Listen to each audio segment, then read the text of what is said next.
मेरे प्यारे प्यारे students, welcome to another video और UP triple S C PET examination. और इस सेशन में हम डिस्कस करेंगे पीटी 2022 के आए हुए शिफ्ट वन में आए हुए क्वेश्चंस को, ग्राफ बेस्ड क्वेश्चंस को।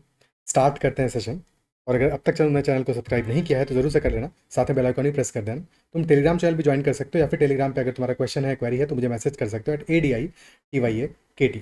सो एक काम करते हैं कि सबसे पहले this is the first set. तो पहले सेट के 5 क्वेश्चन तुम्हें दिखा देता हूँ। तुम पॉज करके पहले सॉल्व कर लो, फिर उसके बाद में सॉल्यूशन देखो और कमेंट में मेंशन करना कितने क्वेश्चंस तुमसे सही हुए। मेक श्योर कि टाइम्ड वे में सॉल्व करना, यानी कि साथ में टाइमर भी लगा के रखना कि कितने टाइम में तुमसे सॉल्व हो पा रहा है। ठीक है, क्लियर है? तो एट मैक्स तुम्हें एक 5 क्वेश्चन के सेट में 10 मिनट से कम समय लेना है। इनफैक्ट ये जो क्वेश्चन है इनमें कोशिश करो कि 6-7 मिनट में एक सेट तुम्हारा सॉल्व हो जाए। Okay, so this is the first question, second, third, fourth and fifth. पहला सेट है, पहले सेट को सॉल्व करने के बाद फिर सेकंड सेट को भी ऐसे ही करेंगे अपन। ठीक है, तो पहला क्वेश्चन लेते हैं। क्वेश्चन हमारा बता रहा है line graph gives the number of employees who join the company and left the company in the beginning of each year during 6 years from 2001 to 2006।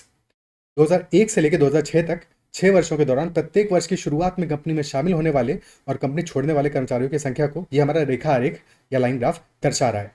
Special बात यह है कि वर्ष 2000 के दौरान न तो कोई कर्मचारी कंपनी में शामिल हुआ और ना ही कंपनी छोड़ के गया। ठीक है, अच्छी बात है। और हमें पता क्या है कि 2000 में कर्मचारियों की जो प्रारंभिक संख्या है वो है 5000, 5000। तो 5000 थे 2000 में। 2001 में क्या हुआ? अब ऊपर वाला जो थोड़ा सा लाइट है, हालांकि दोनों कलर बड़े सिमिलर से लग रहे हैं, बट जो लाइट कलर में है कंपनी में शामिल होने वाले कर्मचारियों की संख्या है। ठीक है, ये वैल्यू जो कि है हमारा 2001 में 500, और 2001 में कंपनी छोड़ने वाले कर्मचारियों की संख्या है 400। अगर 500 ने शामिल हुए, 400 ने छोड़ा, तो कुल फर्क कितना पड़ेगा? हमारा 500 शामिल हुए, 400 ने छोड़ा, तो फर्क कितना पड़ा हमारा? 500 माइनस 400, यानी कि 100 इफेक्टिवली बढ़ जाएंगे। जितने शामिल हुए उनमें से घटाओगे जितने ने छोड़ा, तो प्लस 500। ये सारी की सारी वैल्यूज ऐसे समझो, ये प्लस में है, ये सारी माइनस में है क्योंकि उन्होंने छोड़ा है। ठीक है, ये प्लस में होगा क्योंकि अब ये ग्राफ हमारा शामिल होने वाला है, तो शामिल होने वाले सबको प्लस मार्क कर दो अपनी सहूलियत के लिए, और जिन्होंने छोड़ा है उनको माइनस मार्क कर दो ताकि चीज़ें आसान हो जाए। तो अब पहले साल में 2001 में कितना फर्क पड़ा? प्लस 500 माइनस 400, यानी कि 100 कर्मचारी बढ़ जाएंगे, प्लस 100 हो जाएगा। तो 5000 अगर हमारे शुरुआत में थे तो अब हो जाएंगे 5100। ठीक वैसे ही अगले साल क्या हुआ? 600 ने छोड़ा और 450 ने ज्वाइन किया, शामिल हुए। तो कितना फर्क पड़ा हमारा? 150 का, बट इस बार माइनस हुए, 150 कम हुए, तो 4950 हो जाएंगे कुल कर्मचारी। फिर अगले साल 600 ने ज्वाइन किया है, 550 ने छोड़ा है, यानी कि 50 बढ़ जाएंगे, तो 5000 हो जाएगी संख्या। इसके अगले साल 200 बढ़ जाएंगे, 5200 हो जाएगी संख्या। 2005 में 50 फिर से कम हो जाएंगे, 5150 हो जाएगी। और 2006 में 50 फिर से बढ़ जाएंगे, यानी कि वापस से 5200 हो जाएगी। 2004 और 2006 में हमारी संख्या 5200 है। 2000 में भी 5000 थी और 2003 में भी 5000 थी, यानी कि कोई फर्क नहीं आया। क्वेश्चन पूछ रहा है, पहला सवाल, number of employees working in the company during 2003 कितना था? तो 5000 आया हमारा calculation, option B answer. Value निकाली, सीधे से सवाल कंप्लीट हो गया। Okay, second question, for which year the percentage rise और fall in the number of employees who left the company compare to the previous year is maximum. किस वर्ष में पिछले वर्ष की तुलना में कंपनी छोड़ने वाले कर्मचारियों की संख्या में प्रतिशत वृद्धि या फिर कमी अधिकतम है? इसके बारे में पूछ रहा है, कंपनी छोड़ने वालों के बारे में बात कर रहा है ये। ठीक है, यानी जो वैल्यूज हमने ग्राफ में माइनस की थी उनके बारे में बात कर रहा है कि उनमें राइज या फॉल परसेंटेज टर्म्स में पिछले वर्ष के अनुपात में सबसे ज़्यादा हो। ठीक है, तो हमारा 400 से 600 हुआ है पहले, तो ये वैल्यू 400 से 600 हुई है, बहुत तेजी से बढ़ोतरी हुई है। और 400 से 600 हुआ है, यानी कितना बढ़त हुई है? बढ़त हुई है 200 की, और ये 200 की बढ़त हुई है 400 में, यानी कि 50% की बढ़त हुई है। 2002 में 50% की बढ़त हुई है। इसके बाद 600 से आया 550, 50 का गिरावट आई है, लेकिन गिरावट 50 की आई है, और 600 में गिरावट आई तो डेफिनेटली परसेंटेज में कम होगा। फिर 50 की गिरावट आई है, परसेंटेज में कम होगा। फिर 50 की वृद्धि आई है, एक सेकंड, 500 से 600 हुआ, 100 की वृद्धि आई है, लेकिन फिर भी 500 में आई है तो सिर्फ 20% ही हुआ। और फिर 50 की ही वृद्धि आई है, तो कुल मिला के सबसे ज़्यादा वृद्धि कब आई? 2001 से 2002 में, ऑप्शन ए आंसर आ जाएगा 2002 में, और ये वृद्धि आई हमारी 50% की। क्लियर है?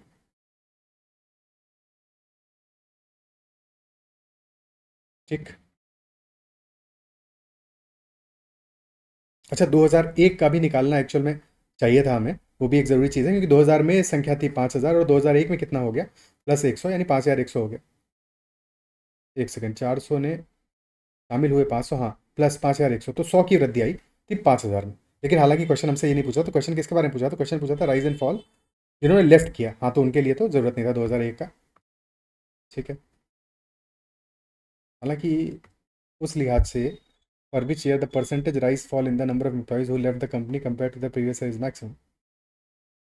तो प्रीवियस ईयर में इस क्वेश्चन में ये थोड़ा सा झोल है, हालांकि ऑप्शन तो इसका करेक्ट 2002 ही है, पर 2001 की अगर हम बात करें तो हमें ये पता है कि 2000, क्योंकि क्वेश्चन का डेटा क्या कह रहा है कि नो एम्प्लॉय ज्वाइंड और लेफ्ट ड्यूरिंग द ईयर 2000, तो यानी कि 2000 में जिन्होंने छोड़ा था ऐसे कितने लोग थे, जीरो थे, जीरो लोगों ने छोड़ा था। तो अब इस बार, समझ रहे हो, ठीक है, इस बार हमारे कितने लोग छोड़ रहे हैं, 400 लोग छोड़ रहे हैं, तो कितना बड़ा इंक्रीज है। तो वो थोड़ा सा फ्लॉ है कि 2001 यहाँ पे ऑप्शन में नहीं दिया होना चाहिए था, ये तो प्रॉब्लम है, क्योंकि 2001 में तो फिर इन्फाइनेटली इंक्रीज आ गया अपना, क्योंकि 2000 में छोड़ने वाले कर्मचारियों की संख्या शून्य थी और 2001 में है 400।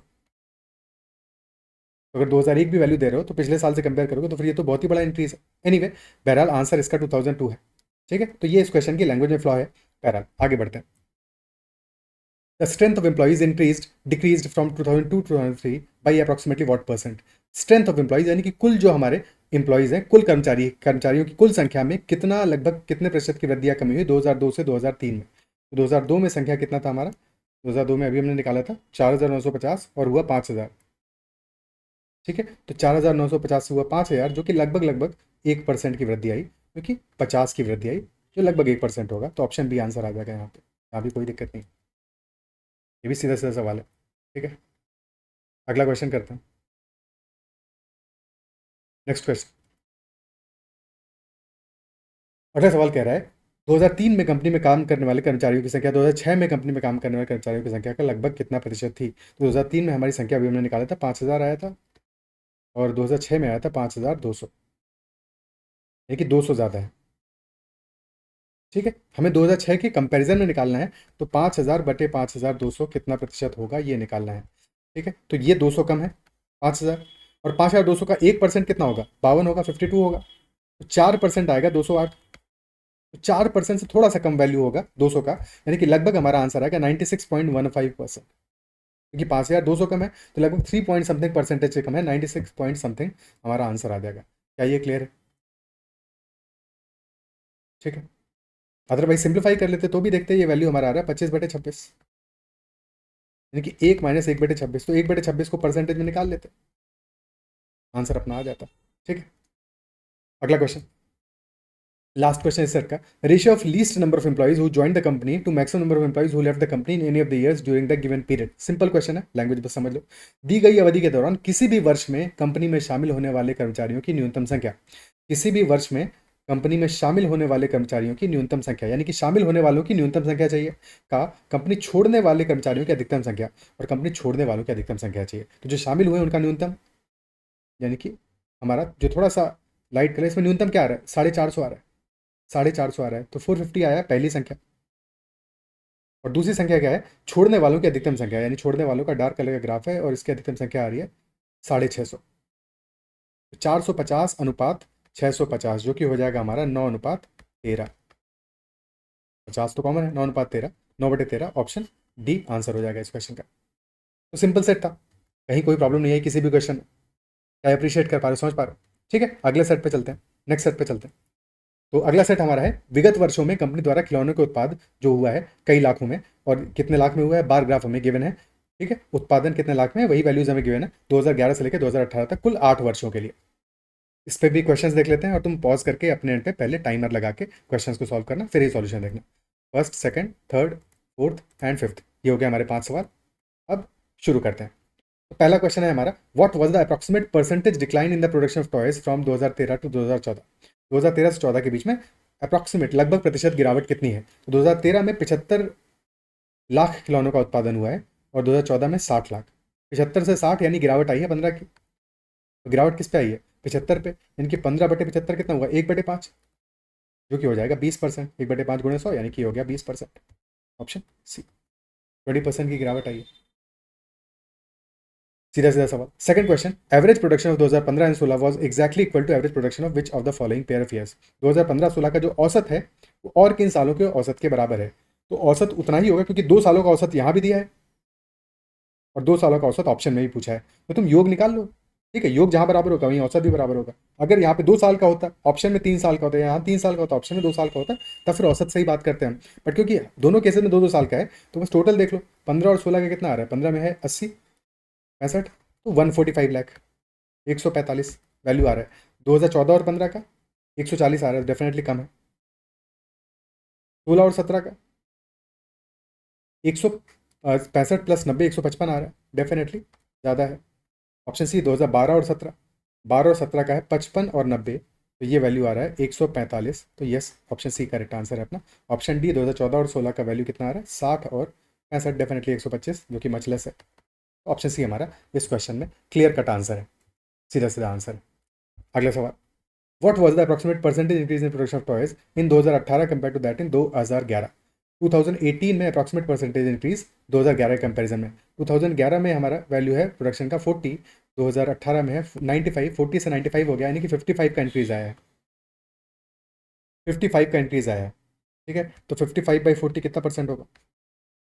सिंप्लीफाई करोगे तो ये वैल्यू आ जाएगा 11/8, यानी कि एक सही 3/8, एक यानी 100%, और 3/8 कितना होगा 37.5%, क्योंकि 1/8 होता है हमारा 12.5%।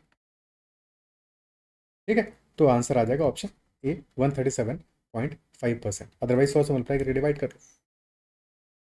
बट ये जो इजी इजी वैल्यूज हैं हमारे, वो पता होने चाहिए हमें कि 1/6 हमारा कितना होता है, कितने परसेंट होता है। 1/6 होता है 16.66%। 1/5 जो पीछे अभी एक क्वेश्चन में आया ना, पहले क्वेश्चन में था 20%। 1/7 14.28%। 1/8 12.5%। 1/9 11.1%। 1/10 तो 10% ही है सीधे सीधा, और 1/11 9.09%। Okay, and so on. अगला question, question number 4, in which year the percentage increase in production was maximum as compare to the previous year. किस साल में प्रतिशत वृद्धि प्रोडक्शन में अधिकतम थी पिछले साल के कंपैरिजन में। तो हमें देखना है कहाँ पे वृद्धि हमारी अधिकतम आ रही है। तो 40 से 55 हुआ, 15 का इंक्रीज आया है, किस पे आया है 40 पे आया है। ठीक है, इसके बाद में अगला 55 से 75 हुआ, 20 का इंक्रीज हुआ। इंक्रीज तो ज़्यादा हुआ है, लेकिन इस बार हमारी वैल्यू भी तो बढ़ी है। ठीक है, तो परसेंटेज में कम भी आ सकता है, बराबर भी आ सकता है, तो ये कैलकुलेट करना पड़ेगा। फिर जहाँ पे गिरावट आई वहाँ पे तो चेक नहीं करना है, क्योंकि जहाँ इंक्रीज हुआ वही देखना है। फिर 60 से 80 हुआ, फिर से 20 का इंक्रीज हुआ है, लेकिन इस बार 20 का इंक्रीज किस पे हुआ है 60 पे, यहाँ हुआ था 55 पे। तो डेफिनेटली 2015 वाला तो आंसर नहीं होगा, क्योंकि अगर 15 आंसर होगा तो उससे ज़्यादा परसेंटेज आता 2013 में, तो इसको तो चेक करने की जरूरत नहीं है। फिर यहाँ पे 65 से हुआ है 90, यानी 25 का इंक्रीज आया है। तो हमारे पास 3 ईयर चेक करने पड़ेंगे, 2012, 2013 और 2017। ठीक है, 2012 में हुआ है 15 का इंक्रीज 40 में, तो 15/40, यानी कि 3/8 हो गया 2012 का मान। 2013 में 20 का इंक्रीज हुआ 55 में, 20/55, यानी कि ये हो गया 4/11। और फिर 2017 में 65 से हुआ है 90, 25 का इंक्रीज हुआ 65 में, 25/65, यानी कि 5/13 हो जाएगा। अब इनमें से देखना है कि कौन सा हमारा इंक्रीज मैक्सिमम है। एक तरीका तो हो गया जैसे पीछे वाले क्वेश्चन में किया, कि हम यहाँ पे देख लें हमारा परसेंटेज में इंक्रीज कितना आ रहा है। ठीक है, एग्जैक्टली निकाल लें, क्योंकि फ्रैक्शन को परसेंटेज में कन्वर्ट करके निकाल लेंगे। और या फिर हम इन भिन्नों को ही कंपेयर कर लें आपस में कि इनमें से सबसे बड़ी भिन्न कौन सी है। जो भिन्न हमारी सबसे बड़ी होगी वही आंसर हो जाएगा। ठीक है, तो पहले दो को कंपेयर कर लेते हैं, 3/8 और 4/11 को। कैसे कंपेयर करोगे, 3 × 11 33 आ गया, 8 × 11 32 आ गया, 33 क्योंकि 32 से बड़ा है, तो 3/8 ज़्यादा बड़ी वैल्यू होगी। ठीक है, अब 3/8 और 5/13 को कंपेयर कर लो। 3 × 13 39, 8 × 5 40, 40 बड़ा है, यानी कि डेफिनेटली सबसे बड़ी वैल्यू तो 5/13 ही होगी। ऑप्शन 5/13 कब का है 2017 का, तो ऑप्शन डी हमारा 2017 इस क्वेश्चन में आंसर हो जाएगा। क्या ये क्लियर है। ओके, ठीक है, और या फिर हम ये कर सकते थे यहाँ पे कि परसेंटेज में कन्वर्ट कर देते, तो 1/8 क्योंकि 12.5% होता है, तो 3/8 हो जाएगा 3 × 12.5%, यानी कि 37.5%। और ये वैल्यू वैसे भी पीछे निकाल ही चुके हैं, तो इसको निकालना थोड़ी पड़ेगा, तो पहले ही से पता है। 4/11, 1/11 होता है 9.09%, ये है 4/11, तो 4 × 9.09, ये 36.36%। तो जाहिर सी बात है ये कम आ रहा है, 37.5% ज़्यादा बड़ी वैल्यू है। 5/13, 1/13 आता है हमारा। अच्छा 1/11 तक डिस्कस किया था, 1/12 कितना हो जाएगा, 1/6 का आधा हो जाएगा, तो ये हो जाएगा 8.33%। और 1/13 होता है 7.7%, तो 5/13 हो जाएगा 5 गुणे 7.7, 5×7=35, 38.5%, लगभग लगभग 38.5%। ठीक है, सो क्लियरली ये सबसे बड़ी वैल्यू आ रही है, तो ऑप्शन डी हमारा आंसर होगा। क्या ये क्लियर है? ठीक है, और ये जो वैल्यू आया था 60 में 20 का इंक्रीज है, तो चेक ही नहीं कर रहा था, तो सीधे 33.33% आ रहा था। सबसे कम वैल्यू थी इन 4 ऑप्शन में से। अगला क्वेश्चन, लास्ट क्वेश्चन इस सेट का, in how many of the given years was the production of toys more than the average production of the given years. Average से किन ईयर्स में हमारा प्रोडक्शन ज़्यादा था, तो इसके लिए तो पूरा एवरेज हमें कैलकुलेट करना पड़ेगा, तभी हम ये निकाल पाएंगे। ठीक है, हाँ एक अंदाजे के हिसाब से देखें तो हमें कुछ वैल्यूज देखो 40, 55, 60, ये वैल्यूज तो एवरेज से कम लग रही हैं, क्योंकि एवरेज हमेशा बीच में लाई करेगा, और कुछ वैल्यूज ज़्यादा लग रही हैं क्योंकि मैक्सिमम वैल्यूज है जो 90, 95, 80, तो हमारा एवरेज जो कहीं ना कहीं पे होगा 65 से 75 के बीच में होगा। बट कितना होगा ये तो कैलकुलेट करके ही पता चलेगा, तो अंदाजा नहीं लगा सकते। हाँ अगर कुछ वैल्यूज बिल्कुल नीचे होती, कुछ वैल्यूज बिल्कुल ऊपर होती, तो हमें पता होता कि एवरेज कहीं बीच में लाई करेगा, बट श्योरली नहीं कह सकते। तो एवरेज हमारा 65 से 75 के बीच में होगा, इतना तो कन्फर्म है। एनीवे पूरा निकालना पड़ेगा। 40 + 55 95 + 75 170 + 60 230 + 80 310 + 65 375 + 95, पहले 95 कर लेते, 375 + 95 470 + 90 560, तो 560 बटे कितने साल हैं, टोटल 8 साल हैं, बटे 8 8, तो 70 हमारा एवरेज आ गया। एग्जैक्टली 65 से 75 के बीच 70 हमारा एवरेज आ गया। और अगर एवरेज 70 है तो कौन सी वैल्यूज हमारी 70 से ज़्यादा आ रही है? ज़्यादा आ रही है हमारी भाई 75, 80, 90 और 95, 4 वैल्यूज ज़्यादा आ रही हैं और 4 वैल्यूज कम आ रही हैं, तो आंसर हो जाएगा ऑप्शन डी। ऑप्शन डी इस केस में हमारा आंसर हो जाएगा। तो आई बिलीव जो भी हमने 2 सेट डिस्कस किए ये सिंपल सेट थे, बहुत ज़्यादा टिपिकल क्वेश्चन कोई भी नहीं आया इसमें, और सारे के सारे क्वेश्चन समझ में आए होंगे। और अगर सेशन पसंद आया तो उसको लाइक जरूर करना, अगर सब्सक्राइब नहीं किया है तो जरूर से कर लेना। साथ में अगर फिर भी तुम्हारा किसी भी क्वेश्चन में कोई थोड़ा सा भी डाउट रहता है तो make sure to comment about that doubt as well, और अपना फीडबैक जरूर देना, बताना कि तुम्हारे कितने क्वेश्चन अपने एंड पे अटेम्प्ट करके सही हुए और कितने टाइम में तुमने वो अटेम्प्ट किया। दैट्स ऑल, इतना ही रखते हैं सेशन में। अगले सेशन में और क्वेश्चन डिस्कस करेंगे फ्रॉम PET 2022, और bye bye, take care, keep learning.